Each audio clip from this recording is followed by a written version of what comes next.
ദൈവനാമത്തിന് മഹത്വം ഉണ്ടായിരിക്കട്ടെ. വെളിപാട് പുസ്തകത്തിന്റെ 1-ാം അധ്യായം മുതൽ 19-ാം അധ്യായം വരെയുള്ള ഇവന്റുകളെല്ലാം കഴിഞ്ഞോ എന്നുള്ളത് ആ ഒരു ടോപ്പിക്കിനെ കുറിച്ചാണ് ഇന്നത്തെ വീഡിയോ ചെയ്യുന്നത്. മത്തായി എഴുതിയ സുവിശേഷം 26-ാം അധ്യായം വായിച്ചാൽ കർത്താവ് മഹാപുരോഹിതനോട് പറയുന്ന ഒരു റിപ്ലൈ നമുക്ക് കാണാൻ പറ്റും. അതായത്, ഞാൻ ആകുന്നു, ഇനി മനുഷ്യപുത്രൻ സർവശക്തന്റെ വലത്തുഭാഗത്തിരിക്കുന്നതും ആകാശമേഘങ്ങളെ വാഹനമാക്കി വരുന്നതും നിങ്ങൾ കാണും എന്ന് ഞാൻ പറയുന്നു. അതായത് ആ തലമുറയോട്, അല്ലെങ്കിൽ മഹാപുരോഹിതൻ ഉൾപ്പെടെയുള്ള ആ ഒരു ജനതയോട് പറയുന്ന കാര്യമാണ് ആ ഒരു തലമുറ കർത്താവിന്റെ വരവ് ദർശിക്കും എന്നുള്ളത്.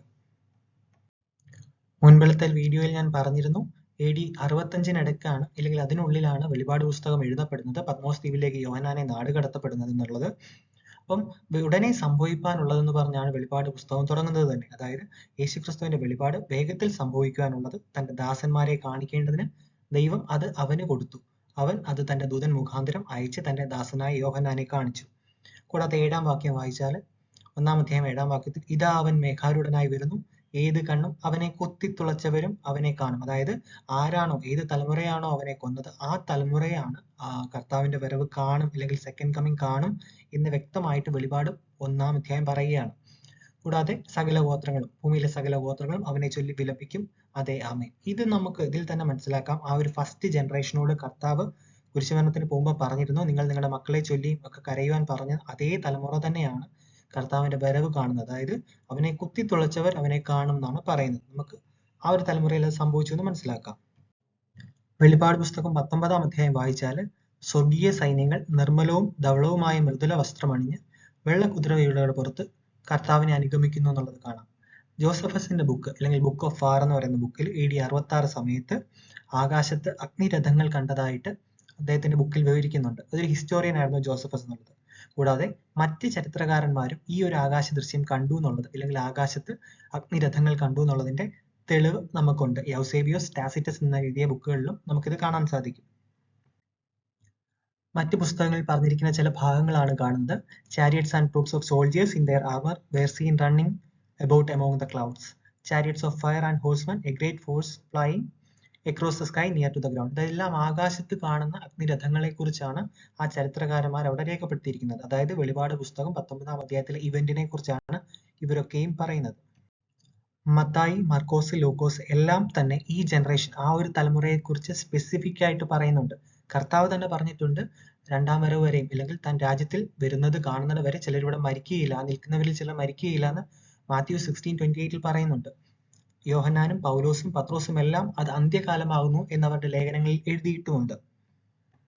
മത്തായിയുടെ സുവിശേഷത്തിൽ കർത്താവ് പറഞ്ഞത് AD 70 അല്ലെങ്കിൽ ആ തലമുറയിൽ സംഭവിക്കാൻ പോകുന്ന കഷ്ടം, യാക്കോബിന്റെ കഷ്ടകാലം, ലോകാരംഭം മുതൽ ഇന്ന് വരെ സംഭവിച്ചിട്ടില്ലാത്തതും ഇനിമേൽ സംഭവിക്കാത്തതുമായ വലിയ കഷ്ടം അന്നുണ്ടാകും എന്നുള്ളതാണ്.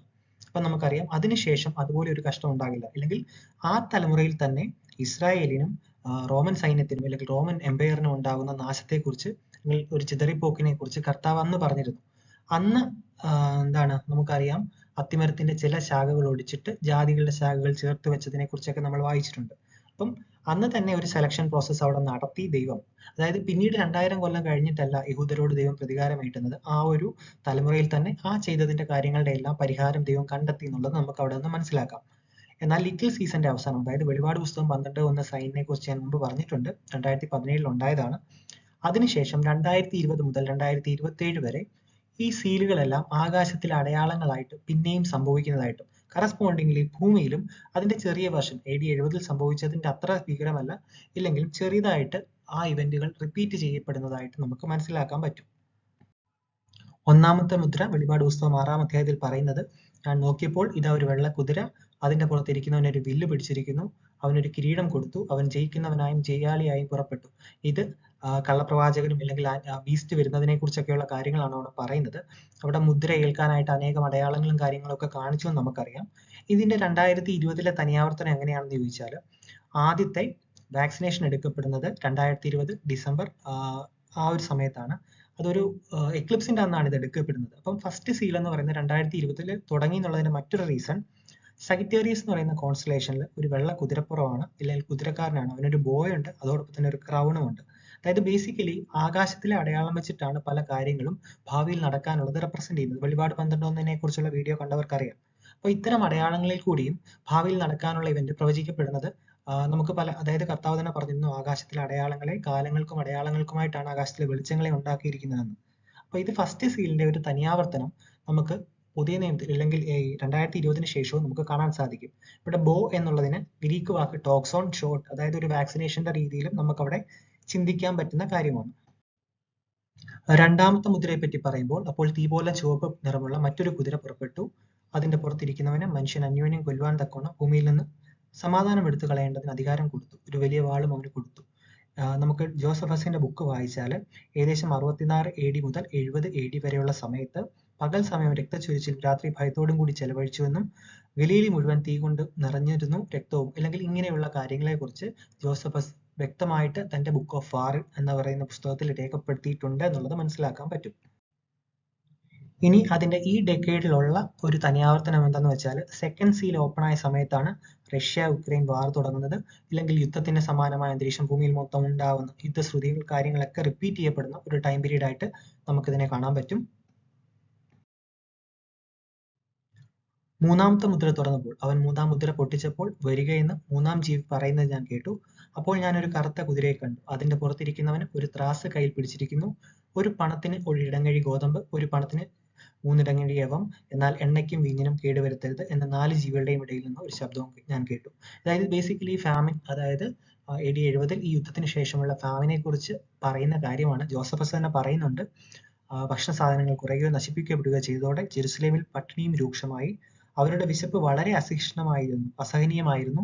അത് ഷൂസ്, ഷീൽഡുകൾ എന്നിവയിൽ നിന്നുള്ള തുകൽ ഉൾപ്പെടെ എല്ലാം ചവയ്ക്കുവാൻ അല്ലെങ്കിൽ ച്യൂ ചെയ്യുവാൻ അവരെ നിർബന്ധിതരാക്കി എന്ന് ജോസഫസ് തന്റെ ബുക്കിൽ പറയുന്നുണ്ട്. നാലാമത്തെ മുദ്ര പൊട്ടിച്ചപ്പോൾ അല്ലെങ്കിൽ തുറന്നപ്പോൾ ഒരു ചാരനിറമുള്ള ഒരു കുതിരയെ കണ്ടു. അതിന്മേൽ ഇരിക്കുന്നവന് മരണം എന്ന പേര്.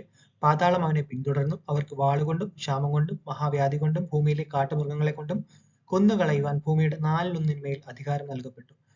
ഇതേ സമയത്ത് അന്ന് നടന്ന കാര്യത്തെപ്പറ്റി ജോസഫസ് എഴുതുന്നതാണ്. യുദ്ധസമയത്ത് പട്ടിണിയിലോ വാളിലോ മരണമടഞ്ഞവർ 11 ലക്ഷം അല്ലെങ്കിൽ 1.1 മില്യൺ ആയിരുന്നു. കൂടാതെ മുഴുവൻ സമയത്ത് യുദ്ധത്തിൽ തടവിലാക്കപ്പെട്ടവർ അല്ലെങ്കിൽ എക്സൈലിലേക്ക് കൊണ്ടുപോയവരൊക്കെ ഏകദേശം 97,000 പേരോളം ആയിരുന്നു എന്നും നമുക്ക് മനസ്സിലാക്കാം.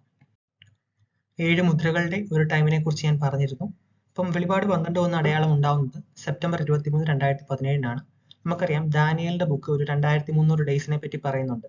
2300 ഡേയ്സ് ഈ സെപ്റ്റംബർ 2017, 23 ആയിട്ട് കൂട്ടുമ്പോൾ ഈ മിഡ് പാർട്ട്, അതായത് സീലുകളുടെ മിഡ് പാർട്ടിലേക്ക് എത്തുന്നതായിട്ട് നമുക്ക് കാണാൻ പറ്റും. അതായത് ഏകദേശം 10 ജാനുവരി 2024 അത് തൊട്ട് ഉള്ള 1260 ദിവസം, 1090 ദിവസം, 1335 ദിവസം എന്നുള്ള കാൽക്കുലേഷൻ ഒക്കെ വരുമ്പോൾ, അല്ലെങ്കിൽ ഡാനിയേൽ തന്നെ പറയുന്ന പല ഡേയ്സ് കൗണ്ട് വരുമ്പോൾ നമുക്ക് അത് കൃത്യമായിട്ട് 2027 സെപ്റ്റംബർ അല്ലെങ്കിൽ ഫീസ്റ്റ് ഓഫ് ട്രംപറ്റ്സ്, ഒരു ടാബർനക്കിൾസ്, അതോടൊപ്പം തന്നെ ആ ഒരു പെരുന്നാളുകളുടെ സമയത്തേക്ക് അല്ലെങ്കിൽ ജൂയിഷ് ഫീസ്റ്റ് ഫെസ്റ്റിവൽ നടക്കുന്ന സമയത്തേക്ക് അത് എത്തുന്നതായിട്ട് നമുക്ക് കാണാൻ പറ്റും. അപ്പം ഇതെല്ലാം, അതായത് ഈ കൗണ്ടുകളൊക്കെ തന്നേക്കുന്നത് നമുക്ക് കാൽക്കുലേറ്റ് ചെയ്യാൻ വേണ്ടി തന്നെയാണല്ലോ.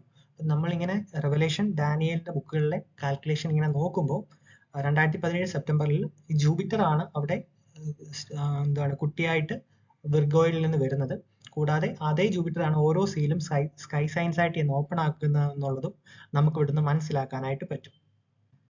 കർത്താവ് പറഞ്ഞതുപോലെ തന്നെ ഫസ്റ്റ് ജനറേഷനിൽ തന്നെ തിരിച്ചു വന്ന് രാജ്യം സ്ഥാപിച്ച് അതിനുശേഷമുള്ള സാത്താൻ്റെ ലിറ്റിൽ സീസണിലാണ് ഇപ്പോൾ എന്ന് ഞാൻ മുമ്പത്തെ വീഡിയോയിൽ പറഞ്ഞിരുന്നു. അതിന്റെ ഒരു എൻ പാർട്ടിലേക്ക് വേണ്ടി നമുക്കൊരു അടയാളമായിട്ടാണ് വെളിപാട് 12 അടയാളം ദൈവം ആകാശത്തിൽ തന്നത്. അപ്പം അതിന്റെ ഒരു എൻ പാർട്ടിലേക്കാണ് നമ്മൾ ഇപ്പോൾ എത്തിപ്പെടുന്നതെന്ന് ഞാൻ പേഴ്സണലി വിശ്വസിക്കുന്നു, ബേസ്ഡ് ഓൺ ദി സയൻസ്. അതോടൊപ്പം തന്നെ കർത്താവ് പറഞ്ഞിരുന്നു, ആകാശത്തെ വിധാനത്തിലെ വെളിച്ചങ്ങളെ ദൈവം അടയാളങ്ങൾക്കും കാലങ്ങൾക്കുമായിട്ടാണ് ഉണ്ടാക്കിയിരിക്കുന്നതെന്ന്. കൂടാതെ ഇനി നടക്കാനുള്ളതെന്ന് ഞാൻ എക്സ്പെക്ട് ചെയ്യുന്നത് വെളിപാട് 12 3-4 ഇവന്റുകൾ, 3-4 വാക്യത്തിൽ ആകാശത്തിൽ മറ്റൊരു അടയാളം കാണാനായി എന്ന് പറയുന്നുണ്ട്. അതെപ്പോഴാണ് സംഭവിക്കുക എന്നുള്ളതിനെ കുറിച്ച് അറിയില്ല. അതും നമുക്ക് നോക്കേണ്ട ഒരു ഇവന്റ് ആണ്. കാരണം ദൈവം പറഞ്ഞത് ആകാശത്തിൽ കാണാനായി, അല്ലെങ്കിൽ ഇങ്ങനെ ഒരു സംഭവം കാണാനായി എന്നാ പറഞ്ഞത്. അപ്പം ഇതാണ് എനിക്കിതിനെ കുറിച്ച് പറയാനുള്ളത്. ദൈവത്തിന് നന്ദി.